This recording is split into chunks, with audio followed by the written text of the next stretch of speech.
History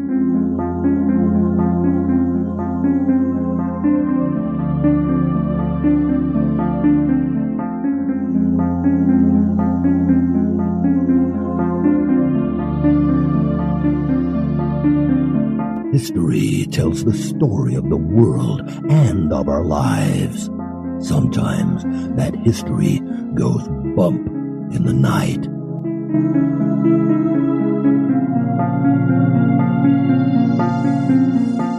Broadcasting from the center of Oddity and the supernatural in Central Florida, it's the History Goes Bump podcast. Hello, you spooktacular people. Welcome to this 544th episode of the History Goes Bump podcast. Ghost Tours for the Theater of the Mind. I'm your host, Diane. And this is Kelly.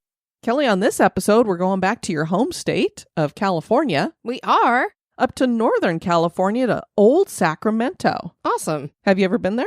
I have. I was young, but I have. You've been to a lot of these places when you were young. I've never been to Northern California. I was born in Southern and never made it. I don't think I've been anything higher than Manhattan Beach. We used to go visit my parents' friends in Visalia, and then from there we would go up to Sacramento. We would go various places within driving distance. Okay. So I was in my early teens, maybe. Well, the Old Sacramento waterfront area is a very historic place, and it's loaded up with shops and eateries and all that good stuff, and ghosts, of course. Perfect. So looking forward to sharing that with everybody. It was suggested by our listener, Brian Pertl. Before we get into that, we want to welcome into the Spooktacular crew, Angela and Chloe. Thank you so much for joining the Spooktacular crew. And now, this moment in Oddity.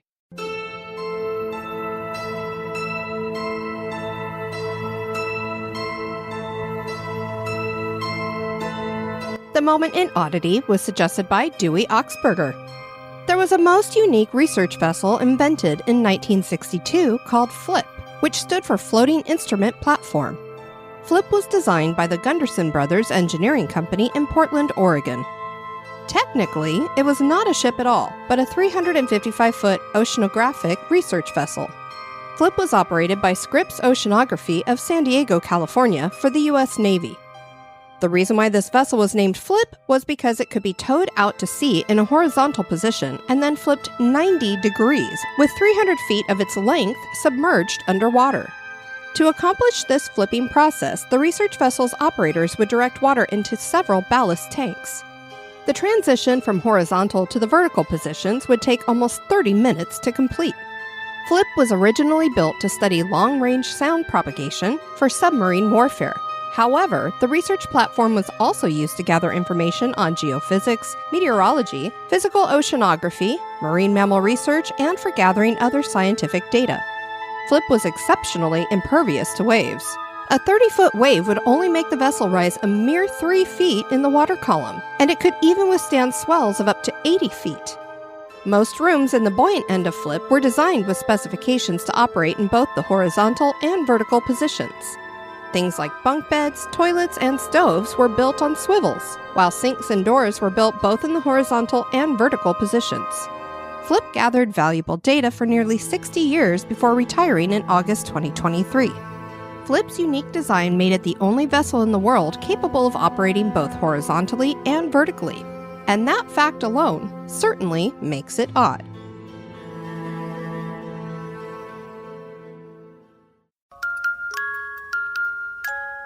Are you afraid of the dark? That's just silly. What you should be afraid of is the thing that watches you sleep. And now this month in history.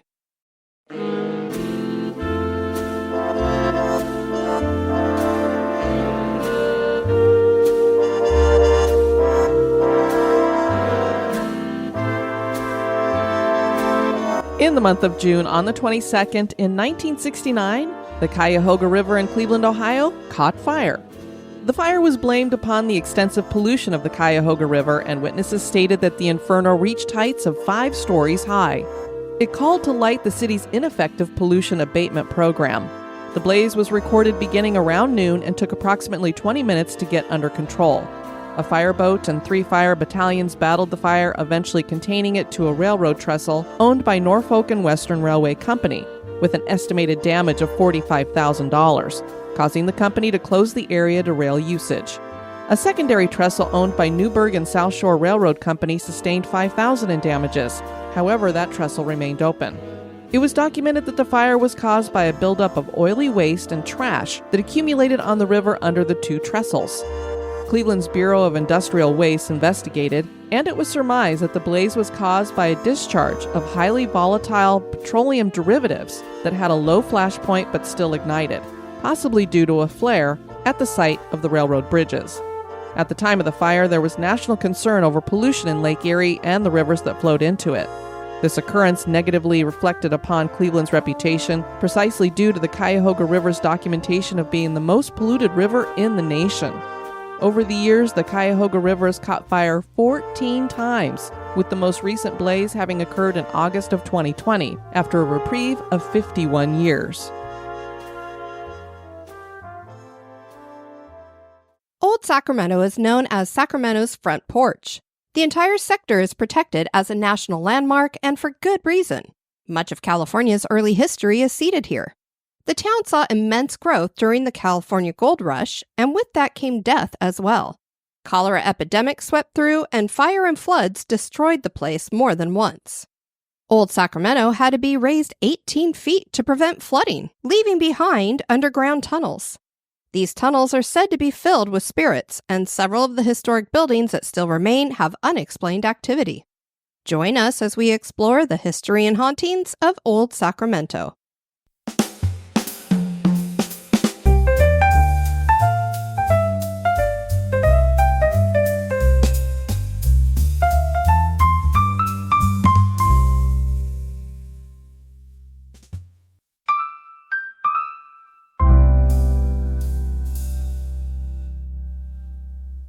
The city of Sacramento is the capital of California. The Sacramento Valley was inhabited by the Miwok, Maidu, Nisenan, and Patwin people before trappers, traders, and settlers moved into the territory. There were several villages with a few hundred members from each tribe. Spanish cavalryman Gabriel Moraga came in 1808 to survey the Sacramento River, which he actually named. Swiss-born Mexican John Augustus Sutter was assigned the duty of colonizing the area, and he built Sutter's Fort, and eventually Sutter's Mill. One of his employees discovered gold, and Sacramento was off and running during the California Gold Rush. While Sutter definitely is credited with starting a colony here, it would be his son, John Sutter Jr., that would be the more successful of the 2 men, and he actually founded and platted out the city of Sacramento. The city would become the commercial center of the California Gold Rush, since it was built right along the river. And while being close to the river was great for business, it was bad when it came to flooding, which the city did regularly until levees were built and the city rose considerably above the river, with thousands of cubic yards of earth being brought in on wagons in 1853. Can you imagine, Kelly? Not at all. Obviously, this was a massive endeavor, especially for business owners. Here's what the city did. They built these 18-foot tall brick walls along the streets. So imagine how you have your curbing, you have a curb, and then your sidewalk, and then you go into the store. Yeah. Well, imagine instead of the curb, you have these 18-foot walls, and now they're in front of your business. They filled in dirt between those 2 walls on each side of the street. So if you want to get business, you're probably going to have to take your building up 18 feet so that you get to what is now the street level. Wow. So wow. So individual business owners had to do that themselves? Yeah. So they would all hire these construction companies to come in and jack up their buildings. And it's not like we're talking about little sheds. No. These were brick structures and such that they had to raise up 18 feet by jacking them up. Oh, my word. So now there is this underground tunnel system. It's kind of like how Seattle has their underground tunnels too, because they had to jack that city up as well. Local merchant Sam Brannon opened a store near the Sacramento River once the gold rush got started. He and several businessmen eventually bought the Sutter family's property, but not by honest means. Sutter Jr. had been very ill and desperate to move south to Mexico. He didn't like the terms of the contract to buy the property, but somehow the businessmen convinced him to do it. He moved and was never paid. Sutter Jr. returned back to Sacramento, and Brannon promised to pay him $40,000, which wasn't paid either. Lawsuits ensued, and the California Supreme Court got involved, and Sutter Jr. would eventually get about $3,500. Can you imagine for basically this huge plot of land that becomes Sacramento? It's a mess. People, especially miners, flocked to Sacramento, and many of the early structures were simply canvas tents on poles. These would be replaced by wood and brick structures, and Old Sacramento came together. Many early structures still remain. There are 53 historic buildings, and the Old Sacramento waterfront is a thriving retail and commercial district. So we mentioned these Old Sacramento underground tunnels. They should be the first thing we talk about then. Indeed.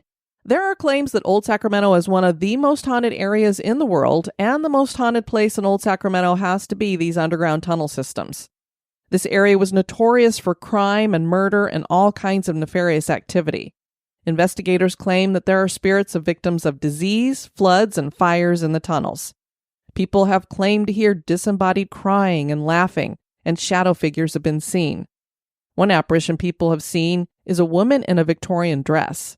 There's also the spirit of a young man who may have been murdered in the tunnels. Ghost Adventures investigated the underground. This was pretty early on because they had Nick still on the team. They captured disembodied footsteps, and on a full-spectrum video camera, they caught what looked like a large black mass that moved away from behind a wall. It was pretty convincing to me. It could not have been them throwing their shadows, because later on you can see their shadows being thrown on video and stuff. And it wasn't like a human form. It was just this big, kind of blobby black thing. And it definitely moved. Big blobby black thing. You're going with alliteration. Sort of. It definitely was weird. Aaron heard a man say F you audibly behind him. The spirit box also said F you. Zach asked, out of Nick, Zach, and Aaron, who don't you like? And Aaron clearly came over the box. Poor Aaron, it's always about him getting picked on. They also got the name Laura and Help over the box. And now we have the Sacramento History Museum. The Old Sacramento area is anchored by a reproduction of the 1854 City Hall and Waterworks building that now houses the Sacramento History Museum. The original building was the city's first municipal building, and not only included the mayor's office, but the fire department, police department, and city jail. The city's water supply was kept in tanks up on the roof. The building later became strictly just the city prison. The building was sold and demolished in 1913 due to damage from the weight of the water and the railroad tracks that curved around the building. Parts of the jail weren't demolished and still exist today. The museum hosts ghost tours annually in October. They should do them year-round, but oh well. No kidding. Yeah, so you can imagine you've got the water for the city all sitting on top of a building. I mean, I'm like, this is not smart. Water is so heavy. No, and just imagine if you had a crack, then you got all that water coming down over the building. Yeah. And then they bring the railroad in and they're like, unfortunately, in order for us to get it to go through the city, we're going to have to wrap it kind of around the building. So you've got water above you and then these trains that are vibrating shaking the building constantly. So unfortunately, this is not the original building, but it looks just like the original building. The museum has the trunk of May Hollister Woolsey, who died at the age of 12 in Sacramento after getting a mosquito bite. May died in a house in Sacramento that eventually became a derelict boarding house that was bought by a man named Ed Duffy in 1979. He started refurbishing the house, and when he knocked out a stairwell, he discovered a small steamer trunk. Can you imagine if that happened to us, Kelly? Oh, my word. You'd be like, so excited. Diggity, gold treasure, because you just want the trunk. Who cares what's in it? Absolutely. But it had some really cool stuff inside it, too. There was a satin wedding hat, petticoats, marbles, buttons, spools of thread, Christmas tree ornaments, rubber baby galoshes, a sewing kit, ostrich feather, doll-sized slippers, a diary, and a lock of May's hair. May's mother was devastated at her loss and contacted a medium to try to talk to her daughter, and this medium channeled a letter from May that is also at the History Museum, although it isn't on display. That's just the craziest thing. This is a museum, and they've held on to a letter that was channeled by a medium. Right. But why wouldn't they just put it on display? Well, maybe because it's older or something. They do have the wording out, but it's on paper. Put it behind paper. Glass or something in a temperature. I mean, they do it with the Constitution. Humidity. Why couldn't you take a letter written by a ghost from a seance under the same kind of protection as the Constitution. Stop. May just basically said she wasn't dead, only gone, and for her mother not to be sad and that her mission on Earth isn't done yet. Her spirit is said to hang out by her burial in the cemetery and also possibly here with her belongings. And there is also the spirit of George Nicholas Simmons. He was the last man hanged at the jail. He was a highwayman, and when the authorities caught up with him, the blood from a victim he had killed was still wet on his horse's bridle. What, it wasn't me? No, not me. It was the horse. The horse, I tell you. The horse did it, yeah. He was tried at the court, found guilty, and hanged December 4th, 1863.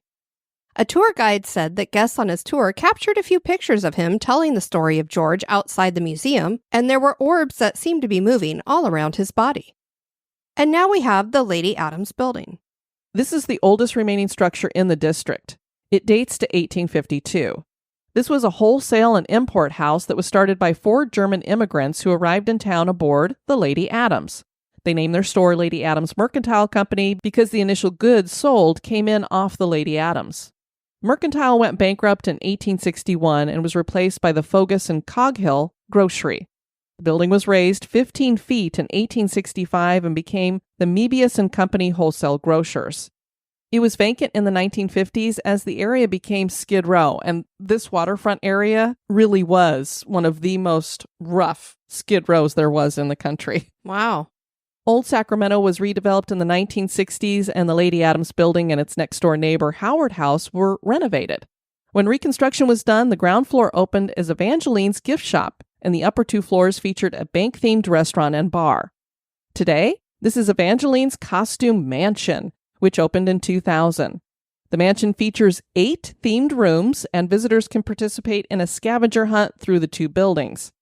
Names for the rooms include the Gothic Chamber, Renaissance Room, the Saloon, the Lab, the Jungle, the Disco, that'd be my favorite room, Storybook Land, and the Circus, although I might really like that one better. The disco versus the circus? Let's put them together, a disco circus. That's like heaven. That's my heaven. That's what my heaven's going to be like when I get there. And if you're coming with me, get ready, Kelly. I'm coming with you. There are many reports, especially from employees, about haunting activity. They have been touched and watched items move around. The basement seems to be the most active area. News 10 ABC participated in an investigation at the mansion in 2015. Reporter Jeff Mayer had a device he called a PX device that says words that started going off and said, highway. This reminds me of an early form of the obelisk. A speak and spell? Yeah. E.T.? Sort of. I mean, I know. It talked kind of like an obelisk and spit out words like an obelisk. It just didn't put the words on a screen. No, I understand. I was just joking.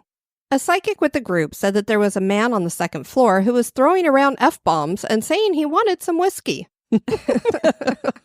He was an angry drunk. He was. Where's my alcohol? A spirit box in the basement sounded like it responded, Robert, when asked for a name. It also said basement when asked where they were right now. When the investigators asked for knockings, they got them. A viewer told Mayer that she had her hair pulled when she was shopping there once. They used dowsing rods to identify that they were talking to a spirit named Penelope. A psychic said she had a dream about a Penelope, and she had come to Sacramento from Colorado. So, of course, you have to believe what the psychic says, because there's no documentation for any of that. And now a little break for a word about one of our sponsors.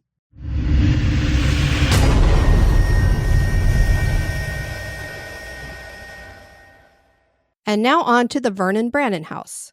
The Vernon Brannon House was built on the site of Sacramento's first post office after it burned down in 1852.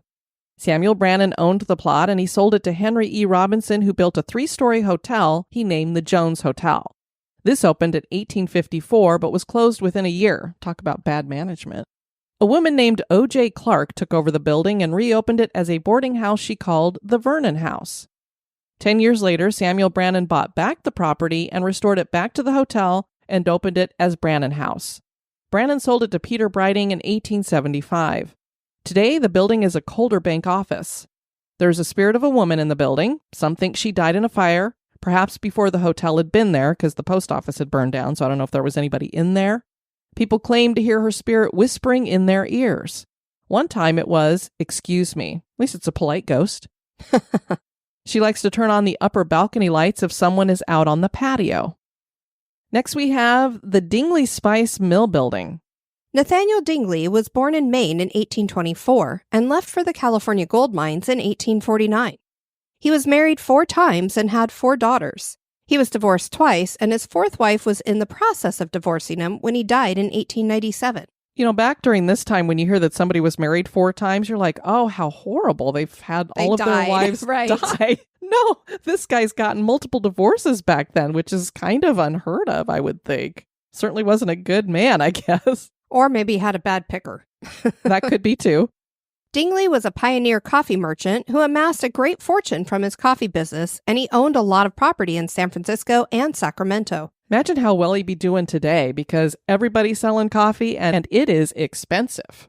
True that. We're like one of the only podcasts that isn't putting out our own coffee blend, Kelly. This is true. Well, you don't drink it. I do. No. But I don't buy it. I make mine at home. I don't know. You know, you see cars wrapped around all of these coffee places and they keep building new ones here where we live in our city. And I'm like, how do people afford to pay for all that? Dingley built the 2-story building in 1853, and he lived on the 2nd floor while running the coffee business on the 1st floor. Dingley got busted in 1854 for having 4 kegs of blasting powder in the building and went to jail for a while. The city recorder decided that a merchant's license did not give Dingley the ability to deal in gunpowder. A special license was needed for that, and no amount over 50 pounds was allowed. And this was for good reason, since there was such a danger from fire. As a matter of fact, fire did break out in 1867, and the paper reported, Dingley's Spice and Coffee Mill on the north side of I Street was considerably damaged. Dingley's exertions to save the last mentioned building is worthy of remark. He had but a small quantity of water in the house, but he made every drop of it tell against the encroaching flames. In his efforts to save his house, his face got considerably scorched, which will require several days to regenerate the blistered surface. However, he feels satisfied that it is no worse and thinks his injuries but slight to what his loss would have been in case the house had met the fate of others near him. Dingley was cruel to a daughter he had with mental disabilities. He threw her down the stairs once. The strange happenings in the building are caused by the ghost of Nathaniel Dingley, people say. Since he wasn't a nice guy, the haunting isn't very nice either. Items are thrown off shelves, the lights upstairs turn themselves on and off on their own, and there are strange sounds. The feeling in the building can be oppressive. What's that one kind of coffee that Jared likes to drink sometimes? Black Rifle coffee? I guess that kind of goes with this because he was selling gunpowder in his coffee shop. Yeah, perhaps. Who the hell has some gunpowder sitting in these big kegs in your But Black place? Rifle is created by veterans and run by and worked on by veterans. No, I'm not saying anything bad about it. I was just No, like, I you know. put the two together for this. Because at first True. I'm like, why would you have gunpowder in there? And then I was like, oh, well, there is that one coffee company. Next, we have the River City Saloon. The River City Saloon had been located on the waterfront, but it's permanently closed now.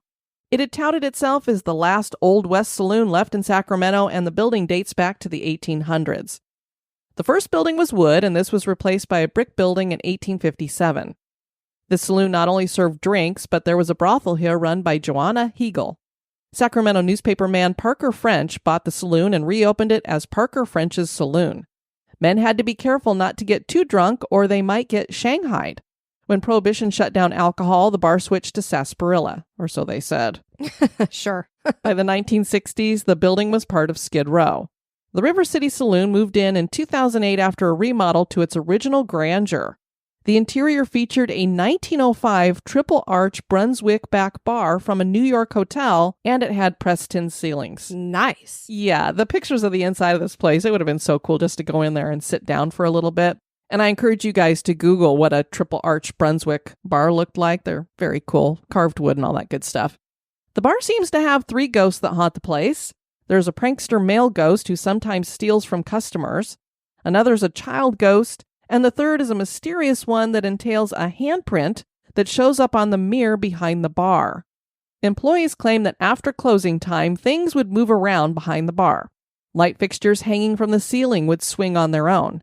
And we mentioned reporter Jeff Mayer before. He also investigated here for News 10 ABC in 2015. You know, it was one of those, it's Halloween week, so he would run around doing this stuff. Sure. But the cool thing about him is he was really into it. It wasn't like he was just going to be like, oh, give us a show or to kind of ridicule it. He really was enjoying it. That PX device we mentioned that he had used at the costume shop was used here as well and said story and 10, which fits with the fact that he was doing a story for Channel 10. So this sounds like it was an intelligent haunting. The dowsing rod indicated that there is a spirit there that died under the age of 20. Mayer caught what he thought was an apparition in a picture that looked like a woman in a dress. He explained that they had earlier contacted a woman who had worked at the brothel, and she said her last name was Murphy. Now, this is another one of those pictures where it could be pareidolia, very blurry, weird kind of coloring and everything, but when he kind of showed the outline, you're like, well, that could have been a woman in a dress, and it almost looked like she was holding a child, but it also could have been absolutely nothing. Next, we have the Eagle Theater. The Eagle Theater was California's first theater. The original building was just canvas and wood with a tin roof. The flood of 1850 wiped out the theater. The Eagle Theater that is in the district is a reconstruction. The original went through several owners and bankruptcies in a short period of time. All members of the town would come out for plays. Tickets were sold at the saloon in front of the theater. The Parks Department put together several accounts of the history of the theater. Seats were rough boards, apparently without seat backs and possibly sitting atop tree stumps or packing crates. General lighting was provided by 3 multi-candle chandeliers, while stage lighting most likely was achieved with oil lamps placed directly in front of the stage. Entrance was through the saloon, although visiting ladies and genteel men could be spared the indignity of passing through this rowdy space by sitting in the box-tier gallery, which was loosely akin to a balcony, accessed via an outdoor ladder staircase next to the main entrance. Today, the theater offers docent and video programs on the history of Old Sacramento. Talk about a fire hazard. Can you imagine if one of the actors just accidentally kicked one of those oil lamps over? Many people believe that the former director at the theater from the 1970s is a spirit here. Items get moved around, as do chairs. Ghost Adventures investigated here and interviewed a woman named Sue. She said that a person on a tour had seen an actor on the stage, and he looked away and then didn't see the man when he looked back. So he asked Sue, where did the man go? And Sue was like, what man? Later, Zach asked the spirits if they knew Sue, whom we talked to earlier, and the Ovilus answered, possibly. Zach saw a shadow move in a corner.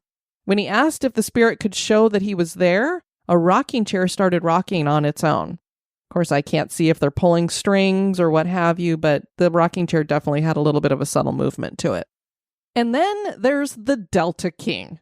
This sounds like if we were going to go to Sacramento, this is what I'd want to see. Definitely. And Kelly, you and I got to see the Delta Queen in Savannah before it got moved. Yes, we did. The Delta King is a paddle wheel riverboat located on the Old Sacramento waterfront near downtown and the Golden One Center. The riverboat was built in 1925 in Glasgow, Scotland and Stockton, California. It ran between San Francisco and Sacramento for 14 years from 1927 to 1940. The Delta King made these trips with its sister ship, the Delta Queen, which is also haunted. These were some party boats featuring live jazz, gambling, drinking, even though Prohibition was on, and there was fine dining. A famous suicide took place on the steamship in 1932. If you've listened to our recent Phantasmal Crime about the death of Paul Byrne, you heard that Byrne was common-law married to a woman named Dorothy Millette. As a brief recap, Byrne had left Millette and moved on to movie star Jean Harlow, and married her. Byrne ended up dead. Some say by suicide, some say by murder. Millette could have possibly been the murderer. Whatever the case, she had mental health issues and ended up on the Delta King on September 6, 1932. She jumped overboard and her body was found washed up in Walnut Grove a week later. Millette wasn't the only suicide, though. A month before, a man wearing a blue suit and black necktie, with a key to room 104 in his pocket, jumped off the steamship and drowned. He was never identified. Other deaths on board included dairyman named Leroy Deskin, who jumped overboard in 1933. His body was never found. Another man hanged himself in his cabin in 1934. There was also poison and heart stimulants in his cabin. The man had registered under a pseudonym, so he was never identified. Yeah, so it was just a little bit of synchronicity. I didn't realize that the Delta King is what Dorothy Millette had jumped off of. So I started doing this and I was like, wait, what? Synchronicity strikes again. Just talked about that. Once the Golden Gate Bridge and the Bay Bridge were completed in 1937 and 1938, the need for the riverboats disappeared. Both of the Deltas were basically out of business. The U.S. Navy drafted both of them, painted them gray, and used them during World War II as troop transports. After some time, they became naval barracks, and towards the end of the war, they served as hospital ships. The Delta Queen was purchased by the Green Line steamers of Cincinnati, and it was run along the Mississippi River. She was fitted with her twins' steam engines, meaning the Delta King had to be towed anytime it was moved. Many plans for the steamship fell through. There was an idea to create a floating Chinese restaurant. What? Another idea put forward the idea to turn it into a floating Ghirardelli Square, which, I mean, there you go. I'd be on a steamship with chocolate all around me. Hello, there's another piece of heaven. And then I could have my disco circus in the background. Oh, my word. So the Delta King was shuttled around between California and Canada. In Canada, it served as a rooming house for workers at an aluminum manufacturing plant. The Delta King was partially submerged in San Francisco Bay by 1984. Brothers Ed and Charlie Coyne bought the neglected steamship and towed it to the Pacific Dry Dock Company in Oakland. The original steel hull was stripped and completely restored, and then it was towed to Old Sacramento waterfront and given a complete historical renovation under architect Walter Harvey. The whole process of getting the Delta King back to its former glory took 5 years. Much of the original woodwork was preserved. The steamship was rechristened and reopened in April of 1989. This now serves as a hotel and restaurant. There are 44 rooms, which have either city views or river views. The restaurant is named the Pilot House Restaurant and is the original grand dining room of the steamship. There are also wedding packages available. And then there are the ghosts. Apparently, there are several ghosts. Guests and employees claim that spirits tip over glasses and glasses get broken randomly, drain batteries, and bounce balls. A chair from the theater was found in the elevator, and the theater had been locked at the time. One of the spirits is male, and he appears wearing a light shirt, dark pants, and a hat. This ghost tends to walk along the lobby wall, but before he goes through the office door, he turns, walks away, and disappears. There's also the spirit of a little girl aged around 10 years old. She appears wearing a long dress, and she has dirty blonde hair, and sometimes she's bouncing a ball. Her disembodied giggling is heard, and sometimes her footsteps are seen in the morning dew on the deck. Kind of reminds me of the St. Augustine Lighthouse where they see the wet footprints on the floor. Right. Staff claim that when investigators ask what her name is, she can't remember, and it's believed that she was possibly raped and then murdered by a crew member. Oh, man. A former crew member named Pierre is said to have lost his life in the engine room, and his spirit remains. The theater rooms are probably the most haunted areas of the ship, although room 436 gives that a run for their money. The blog Haunted Honeymoon reported, some strange occurrences happened in our stay. While we were talking to staff members in the lounge, a glass cracked in the hands of one of them when she put ice in it. The glass was not warm when she did this. While we were having breakfast in the Pilot House restaurant, a menu tilted, fell over, and knocked into a glass which broke. The waitstaff came over to clean and reset the table, and the same menu tipped again and broke yet another glass. Our full camera battery also drained over the course of one night. Paul Dale Roberts wrote on the blog TrueGhostTales.com, the employees that I interviewed on this gorgeous riverboat are Greg Constanson, who was the beverage director, Alice Briggs-Ben, Stacy Sorokowski, Karen Massiast, who was the guest receptionist. Greg has never seen a ghost, but he has heard all kinds of stories about the ghosts on this boat.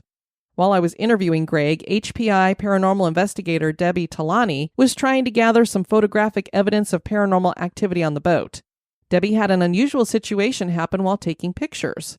She took a picture of one of the employees of the boat, and when she looked back at the picture, he was nowhere in the photo. This was quite odd. On this night, I had a date who does not want to be identified with this story, and I sat her down at the bar while I conducted interviews and Debbie did some lone scouting investigation. Greg brought over an employee named Alice Briggs-Ben, and she tells me that patrons have heard a little girl playing or a man walking. Patrons have seen a little girl going down the hallway or heard her singing Ring Around the Rosie. Well, that hits home for us because we did that little experiment when we were at that Dixie house here in St. Augustine. Yes, indeed. We were singing that while we did Ring Around the Rosie around the table, and boy, did the devices go crazy. Yeah, it was interesting with the little boy spirit that was there because, initially Rich and I were saying, we probably shouldn't sing that song. Let's sing something else. But little Tommy wanted that song He liked it. and he went crazy with it. So we did it several times. Yeah. So this kind of backs up us doing that. If you have this child ghost singing a nursery rhyme, maybe it is a good idea to be singing nursery rhymes. Well, I mean, if you think about it, we used to sing it when we were young. Yep. Without really knowing the meaning behind it. So. Oh, when I think about in school, all the nursery rhymes we were singing together. Indeed. And the London Bridge is falling down. Right, and stuff. right. Then you would like trap the little kid in between. Yep. It's like, oh my gosh. Yep. In the Suspects Murder Mystery Theater and the Delta King Theater, there are stories of many entities that hang out in this area of the boat. Another employee, Stacy Sorakowski, tells me that one time at 2 a.m. she went downstairs and she was locking up the inventory when all of a sudden the air in the room chilled with coldness.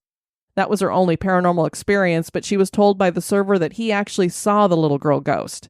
Now, Karen Macias has been an employee for 8 years, and she's experienced the presence of the little girl ghost 3 times and the man ghost 3 or 4 times. She's seen the male ghost with her peripheral vision. She saw him walk one way and then back another way quickly. She's heard the little girl laughing. One time a patron told her to keep the little girl from playing in the hallway because he couldn't sleep. He didn't know she was a ghost. After 10 p.m. is when the paranormal activity usually starts, according to Karen. Karen tells me that there are more ghosts in the theater. Unfortunately, there was a play going on. Debbie and I could not investigate this area for that reason. Debbie's digital audio recorder would not work for her this night, so we couldn't pick up any EVPs. Karen showed me a book that Stan Garvey wrote about the boat called King and Queen of the River. This book details the history of the Delta King. The book was published in 1995. It's a hard book to find. In this book, I learned that the wood was cut in Scotland and assembled and launched to Stockton, where the boat was built. I asked Karen how old does she think the girl ghost is. Karen thinks the girl is anywhere from 7 years old to 9 years old.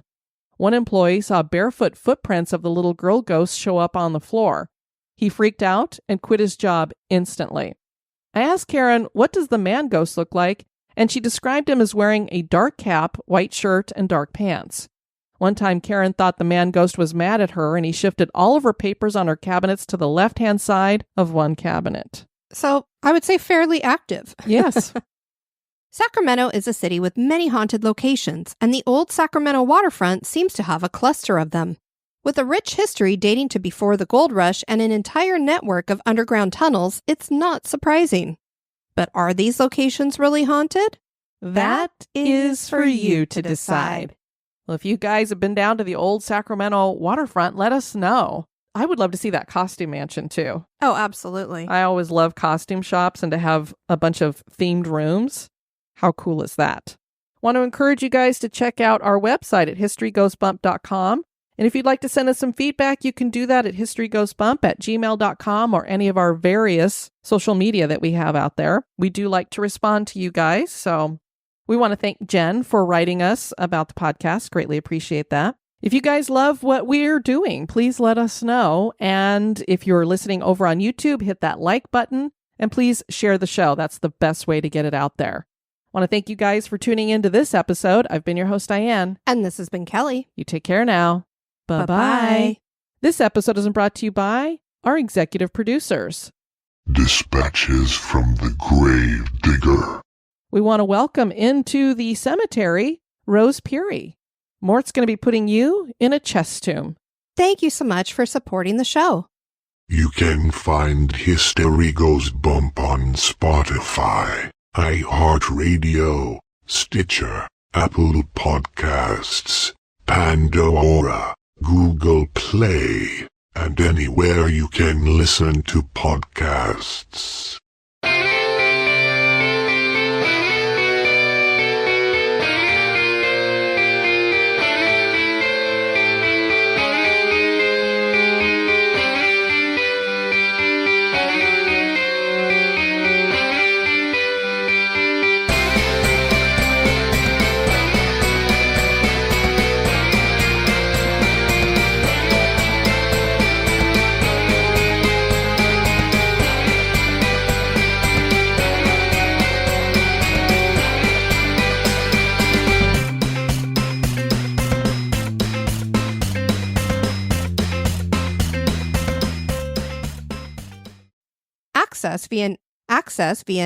Access via an outdoor ladder stair.